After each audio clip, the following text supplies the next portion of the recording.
Welcome. I'm Reverend Montclair, and this is Monday Church with Reverend Montclair. Today is Labor Day. It is a federal holiday in the United States to honor all those that work and work hard to keep this country going, to keep the economy going, to um, to make sure that what needs to be done in society gets done.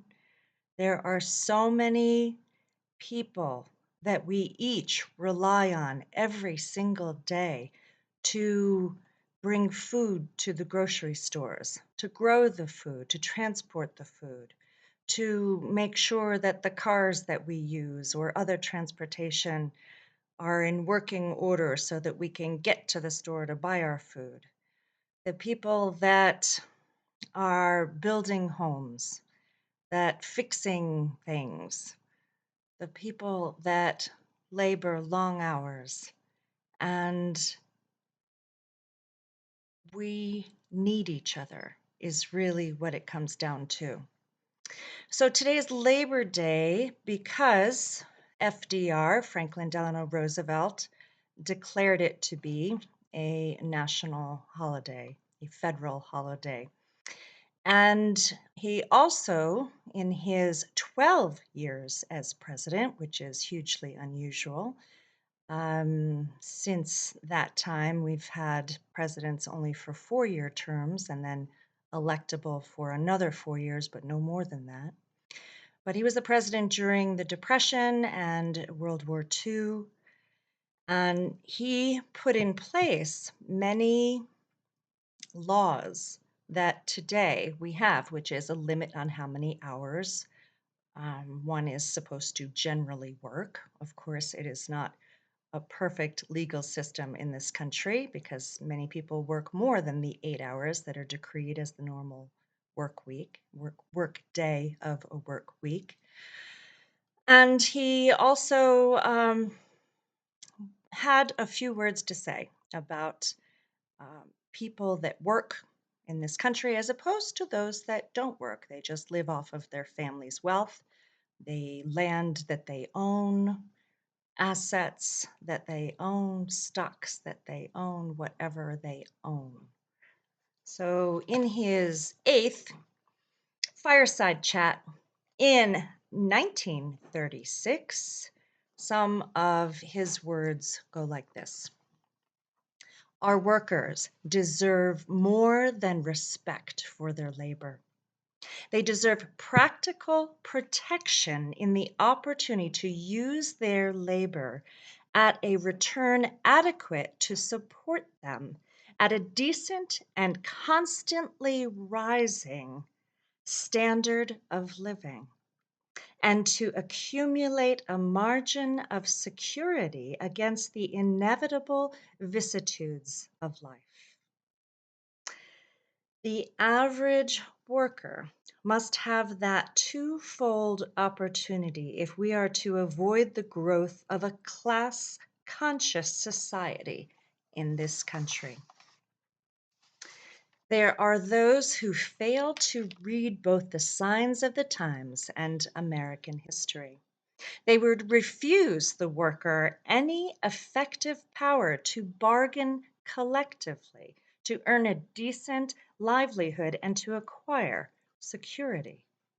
It is those short sighted ones, not those who labor, who threaten this country with that class dissension which in other countries has led to dictatorship and the establishment of fear and hatred as the dominant emotions in human life.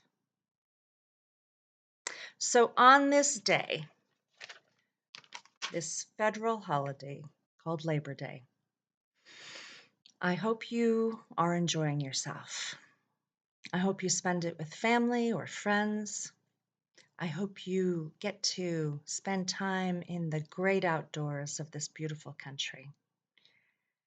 And I hope you reach inside of yourself, either for a deep held respect for who you are and what you do to contribute to our society, but also reach across those varied levels of our society to acknowledge those that are not in your realm of experience or not in your realm of society. Honor those that sweep the streets, that clean the halls of the buildings, that pick up the trash, those that dig the holes and lay the wires, those that clean out the outhouses and fix the sewer lines, those that repair the wires when they come down in a storm. Think about all of the people whose efforts and energy and lifeblood goes into your very existence in your daily life to have some measure of ease. And if you don't have any measure of ease, start breathing and releasing that breath. And breathe in some more and release that breath. And breathe again and release that breath. And put your feet on the ground. And in this moment, know that you are safe. And there is work to be done. Because once again, our society has become way more unbalanced in the last 50 years in so many ways. And one major way is that the cost of living has gone up 4 times, but wages have not even gone up twice. So there are more and more people that are not able to afford the ease with which you may be experiencing right now. Because if you see me on the internet, on your phone, on a computer, you probably have more access to wealth and knowledge than so many others do or don't. So today, breathe in gratitude. Breathe out the connection. Breathe in gratitude. And breathe out the ability to give thanks for all of those in this web of human connection in the societies in which we exist. And I hope that we can extend kindness to each other.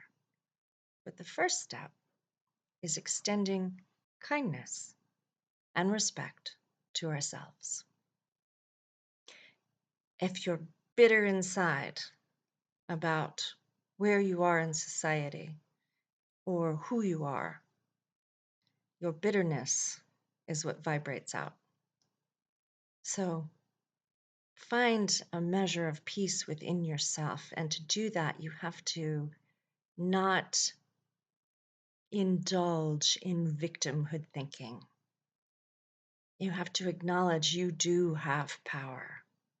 And that power that we all have is to control ourselves, our reactions to this world, to the injustices, to the cruelties. And how can we not take part in that? How can we not be cruel to ourselves? How can we not be unjust to ourselves? How can we not be cruel to those in our inner circle, whomever we choose for that inner circle? How can we not be unjust to those in our inner circle? How can we extend this gratitude for some relative ease in our lives, for those around us. So on Labor Day, honor the ways in which you labor for yourself, your sustenance, for your friends, your family, for your society, for this world, for peace, for justice, for bringing the world into balance, bringing ourselves into balance. So happy Labor Day, and may you walk in beauty, with beauty before you, with beauty behind you, with beauty above, with beauty below, with beauty within, with beauty all around you. May you walk. I am Reverend Montclair, and this is Monday Church with Reverend Montclair. Until next time, thanks for tuning in.